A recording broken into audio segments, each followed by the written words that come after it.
There's a lot going on in the world around us that is of concern. Hey everybody, this is Michael with Asymmetrical Preparedness.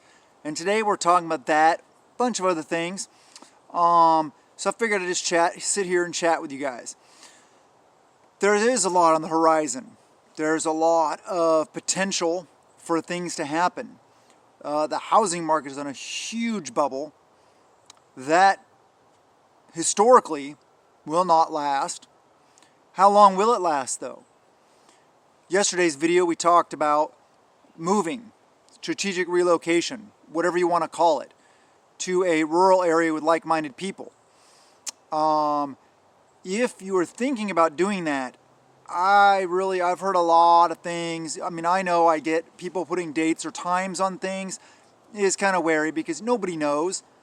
But I've heard a lot, July, August, I don't know. I mean, as far as a bubble bursting, I don't know. But what I do know is that it's one of those things we need to act on now. If we're planning on doing that, act on that. Being a prepper into preparedness is about thinking ahead, being proactive, not reactive. So, trying to see what's on the horizon and finding ways to mitigate the effects, negative effects. Good effects are great, although I don't really see too many of those. The good effect of being prepared is I can feed my family. That's a good effect. But there's a lot of other things going on. I'm sure you guys watched all the channels, all the videos about everything going on. I don't really talk about that kind of stuff here because I try to emphasize preparedness. There's so many other channels are talking about, things like crop failures, food shortages, financial situations, bubbles, world events, national events, all this kind of stuff. So there's a lot out there. If you want to watch stuff like that, I recommend watch it. Great. Know what's going on. I've said it so many times, this is your most powerful weapon. So use it. Be aware of what's going on around you. That's what we talk about, head on a swivel. It's a military term. What that means is you're aware. You look around and you're aware of your surroundings. You see so many people walking around their cell phone, here's the back to my cell phone because it's on the camera, but they're sitting there, and as they're walking or eating dinner or something like that. No idea of what's around them. No idea of the surroundings. No idea what danger they may be walking into. It's almost like zombie apocalypse, watching people walk around their cell phones. It's crazy. Be aware of your surroundings. Be aware of what's going on. That's great. Think ahead though. Be proactive. We don't prep. We don't get food storage. We don't stockpile food, seeds, water, all these things because something's happening now. We do it because we see that things will happen, which is true. They will happen. It may not be a big, huge, massive Teotihuacan at the end of the world as we know it or anything like that. I've talked many times, it may be you losing your job. It may be natural disaster. It may be a smaller event. It may be a pandemic. It may be whatever. Insert idea here. Or a loss of a loved one, an injury to you, something like that. Fact is, it will happen. Personal SHTF, stuff hitting the fan, bad things going on for you. And the better prepared you are, the better you are to adapt and overcome these bad situations. So how do we mitigate these situations? Well, there's a lot of ways, right? That's why general preparedness, the way I approach it, is a big, huge topic. A lot of things go along with it. But right now, I see tangible goods. Tangible goods are always important. I mean, seeds of the kind that you can't find right now, what's the value? Lumber, food, all these kind of things. Fuel, gasoline, housing, land. I mean, everything's going up in value. All these tangible goods, right? A house is tangible. this ground, you know, these things, this is tangible.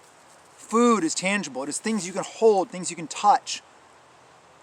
Fiat currency isn't tangible. It can get you tangible things right now, for now. But tangible goods, food, water, seeds, the ability to produce your own, whether it be raising animals, growing crops, whatever that kind of stuff may be. I talked yesterday about relocating. Relocating, part of relocating for me will not only be peace of mind, my ability to take care of my family and my wife, but simplifying life, slowing down, recognizing and seeing and enjoying the simpler things in life are really good to me. I mean, that's awesome to me. I wouldn't fit in a big fast-paced city. I can't stand being around lots of people like that. Lots of cars, lots of buildings, concrete everywhere. Blah. Put me out here. I'm good. Or more rural, like I said. So wherever you are, even if you can't move to a rural area, you can still do things to kind of like reconnect your life to simpler things. Simplify your life. You know, don't be going and buying the new, well, I'm not going to tell you what to do, but you know, if you're going out and buying the new iPhone every time it comes out, or you know, a brand new vehicle every other year, well, what you're doing is you're setting yourself up to, you're kind of in a trap. You're in the cycle of consumption instead of the cycle of goodness and simplicity and love and cherishing your family, the things around you. Cherish your, well, I was going to say cherish your possessions. I cherish him. I cherish my family. But take care of your possessions. Enjoy what you have. But I recommend simplifying, downsizing, purging all that crap that you may have in your life to open up just the ability to breathe, to relax, to not have to deal with all this stuff. And my thought process right here is talking about this kind of stuff is thinking about relocating. We're going to purge. We're going to go through we've already been through a fairly serious purge. We're going to go through a hardcore purge if we're moving. How do you move with all your preps? That's another thing. How do you move all that stuff? So let's talk about that. How do you move your stuff? Sorry, I had to find a nice tree to lean against. Get comfortable while I'm chatting with you guys. How do you move all your preps? Well, moving trucks, simple. But when you're looking to move, I've seen people move that are preppers and they get rid of a lot of stuff, which I get. Sometimes you may have to. Try to hold on to your good things. I'm going to be moving logs with me. Now, not just like this kind of log. I'm talking about some logs are like this big around. They're shaved down perfectly round, that kind of stuff. And they're treated, but not with like one of those hardcore chemical treatments. It's more like an organic treatment. I got a bunch of them from this organic farm that was relocating or closing down or something like that. I forget, but really good. And so, yeah, I'm even going to take logs. I'm looking over there at some cattle panels and some fencing, some gates. Yeah, I'll be taking all that stuff, everything I can. But I'll tell you what I'm not going to be taking. I'm not going to be taking a bunch of extra stuff that I don't need. So as far as moving, obviously like beds, yes. Food storage, yes. The seeds, both kinds of seeds, yes. The ability to defend myself and associated equipment and gear that we talk about on Patreon. Link is in the description below. We talk about all this stuff there. Not here on this platform. It's not friendly to this platform. So if you want to check that out, it's $1 a month. Well worth it. Hundreds of videos there. at least a new one every day. So yeah, check it out. Itemize, I guess, and assign an importance to what you need to take with you. I was trying to think of things that I'm not going to take with me. Obviously, like I have an old washer and dryer sitting in my carport. I just haven't had time to take it to this dude that repairs them and sells them for really cheap. I've taken him several things and I just give them to him. So whenever I need some work done or I need a new washer or dryer, he just gives it to me. So yeah, I need to take those to him. Anything that's, accumulated that you don't need, books, magazines, not prepping related. Keep your prepping related stuff, your prepper library, definitely take those. That's very important. Knowledge, skill sets, and things that'll help you do the things, yes. But purge things that don't add value to your life, that don't help you have that peace of mind. I don't really even have many, I can't even think of any possessions other than my clothes, my the stuff I talked about a minute ago, the ability to defend myself and my family, and food storage, really. Books, yeah, prepper library though, because it's what I like. It's what I do. So, but look around your house, look around your property. What can you get rid of, even if you're not moving? What can you get rid of to simplify? But also keep in mind, what can you upcycle? What can you recycle? What can you use for repurposing things? One thing my wife was telling me, I forget what channel it was, but she was watching a video about, it was a homesteading channel, and how, it was a woman, I think, and she was talking about how homesteading isn't pretty. It's not Pinterest. It's not those little rustic looking jars of the lacy frilly things and stuff like that, and everything made up perfect in a picture for Pinterest or Instagram or something like that. It's ugly sometimes. It doesn't have to be ugly or nasty, but things like my raised beds in my front yard, they're thrown together with what I have. I try to do it in a way where it's not ugly, it's not an eyesore. I don't want to look like trash, but there's anybody that's homesteaded knows what I'm talking about. It may not be pretty. It's not Pinterest, but because we have repurposed things, upcycled things, reusing things, I don't know. There's a lot going on in this nation. There's a lot going on. There's a lot on the horizon, and man, I see a lot of really tough times. My wife, my oldest daughter, are both really like, we got to get out of here. We have to get somewhere where we can be more self-sufficient, more around like-minded people. So yeah, I listen to my wife. She's very intuitive. She's very in touch with the spirit. More so than I am, way more so. She is very, very in touch with that and has had a lot of promptings to move to that area. And I'm not saying everybody needs to move to the Ozarks. I get it. Then it would ruin the whole idea of living rural. But I guess just do your best. Try to, if you're stuck where you are, then just make the best of it. Simplify. Try to find ways to be self-sufficient, self-reliant.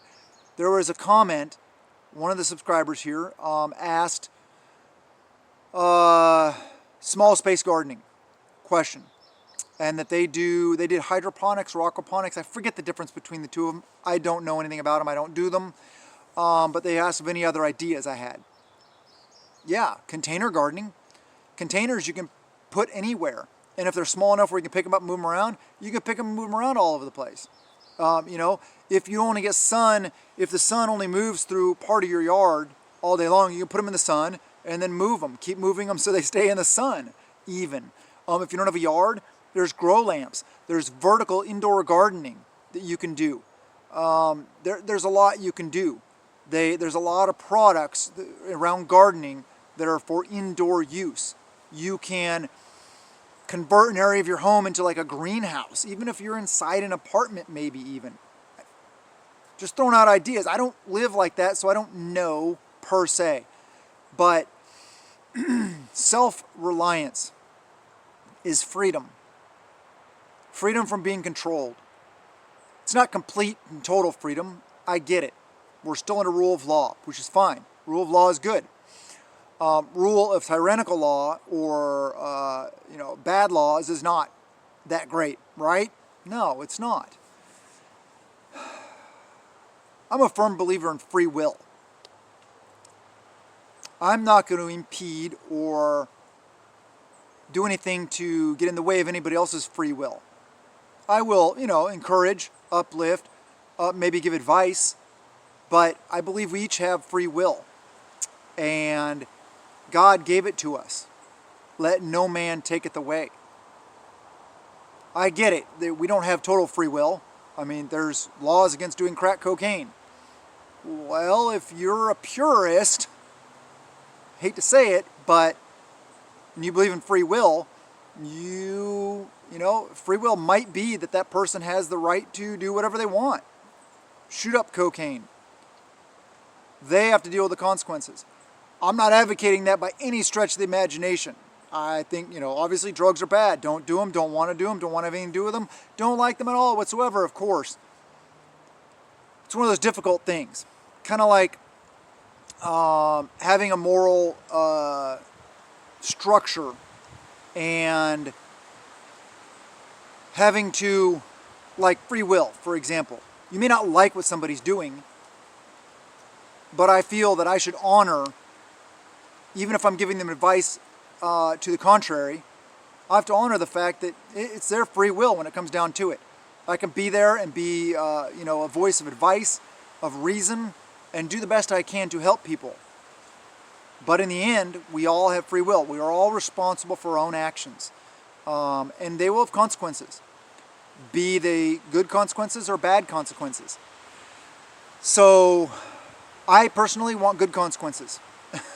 I want to be more in touch with the Spirit and with Heavenly Father. So, yeah.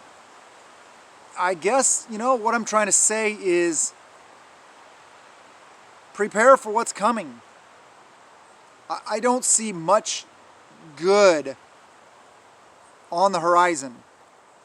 I think we're in for some very challenging times. So be ready for it.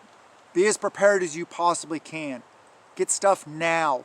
Do things now. Learn now. Whatever it is that you need that is your weakness, you need to shore that up now. Stockpiling food, water, seeds, all the things. Remember, prepping is living insurance. And here on Asymmetrical Preparedness, we prep out of peace of mind, not out of fear. We don't do fear porn. I know fear porn gets tons of views and tons of subscribers. Hundreds of thousands of subscribers for some fear porn channels. I get it, and I've gone down that rabbit hole by myself before. But I like being real. I like being realistic and not trying to scare people. Because I'd much rather do it approaching it, we're helping you guys have peace of mind to take care of yourselves and your families. So without beating a dead horse, have a wonderful day. I love you guys, and blessings to you and yours.